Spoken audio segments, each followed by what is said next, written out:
Alors bonjour à tous, heureux de vous retrouver, chers amis, en ce vendredi. Eh oui, vendredi, hein? Déjà vendredi, le 9 octobre. 9 octobre 2020, 16h36 heure du Québec. J'espère que vous allez bien. Même si c'est une période des plus angoissantes de l'histoire, hein, de l'humanité. Vraiment, on vit tous ensemble. Et c'est pas facile. Pendant ce temps-là, les producteurs de grenouilles françaises sautent pour répondre à la demande des restaurants. Ça nous est rapporté par l'agence France-Presse. Aujourd'hui, les cuisses de grenouilles fraîches vendues dans un marché à Paris, France. On peut les voir ici. Chaque année, les Français consomment quelques 4000 tonnes, oulala, de cuisses de grenouilles, soit l'équivalent de 40 baleines bleues. Mais presque tous les membres d'amphibiens qui se posent sur les plaques françaises viennent de l'étranger, car la récolte sauvage des créatures protégées est pratiquement interdite et leur culture strictement contrôlée. L'un des rares éleveurs de grenouilles de France, Patrice François, fournit des cuisses de grenouilles aux cuisines des restaurants étoilés Michelin et des bistrots de quartier. Pourtant, les 100 000 animaux élevés dans ces serres de pierre latte, dans le sud-est de la France, ne font guère de brèche dans la demande d'une friandise qui a contribué à gagner le surnom de grenouille aux Français, du moins dans le monde anglophone. Élever des grenouilles est difficile, François a déclaré à l'AFP au milieu d'un chœur assourdissant de croassements provenant de dizaines d'étangs regorgeant de grenouilles des marais, la spécialité de sa ferme. Cela commence à marcher, mais je n'en gagne pas encore ma vie, a déclaré le jeune homme de 56 ans, qui a lancé la première ferme de grenouilles de France il y a 10 ans. Pour joindre les deux bouts, il dirige également une poissonnerie à Roanne, environ à 140 km au nord. De l'incubation des œufs à l'élevage des têtards et à l'engraissement des adultes, il faut environ 1 an pour produire une grenouille pesant entre 1,7 à 3,5 onces, chacune donnant 2 pattes arrière beaucoup plus petites que les cuisses de poulet. Nous contrôlons, imaginez-vous si les poulets commençaient à sauter comme les grenouilles et que les grenouilles commençaient à pondre des œufs.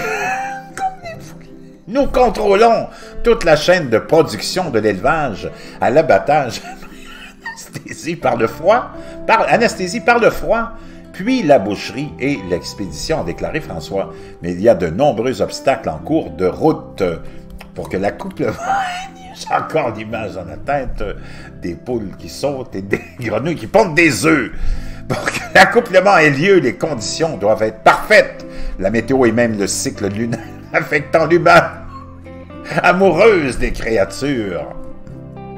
Chaque fécondation par une grenouille mâle d'œufs déposés par une femelle peut avoir un taux de réussite de 0 à 100%, selon les conditions, a déclaré François.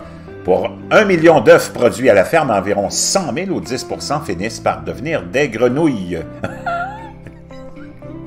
Les animaux sont facilement stressés, ce qui nuit à leur santé, à leur croissance et peut suffoquer si trop sont regroupés. Les grenouilles doivent également être regroupées par taille pour éviter que les plus grandes ne cannibalisent les petits compagnons de réservoir.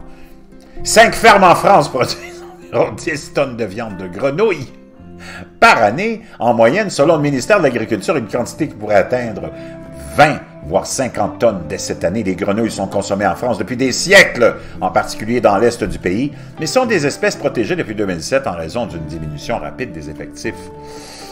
Seules les petites récoltes sauvages destinées à la consommation intérieure sont autorisées, avec de lourdes amendes pour quiconque tente de les attraper pour la vente. 99% des grenouilles consommées dans le pays proviennent de l'étranger, expédiées vivantes ou réfrigérées principalement d'Albanie, de Turquie, de Bulgarie, d'Égypte, de Belgique et d'Italie, et sous forme congelée principalement d'Indonésie, du Vietnam et d'Inde, selon le ministère français de l'Agriculture.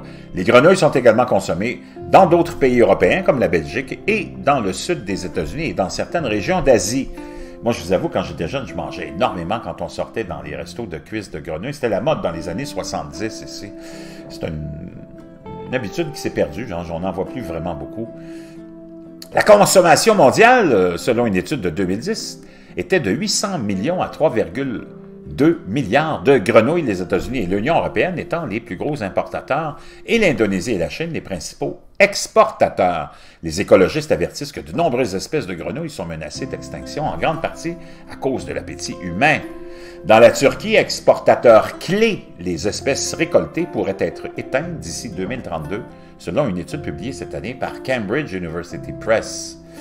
Parmi les meilleurs clients de François se trouve le restaurant Bocuse, 2 étoiles, au guide Michelin, près de Lyon, dans l'est de la France, qui propose des cuisses de grenouille sur son menu d'automne.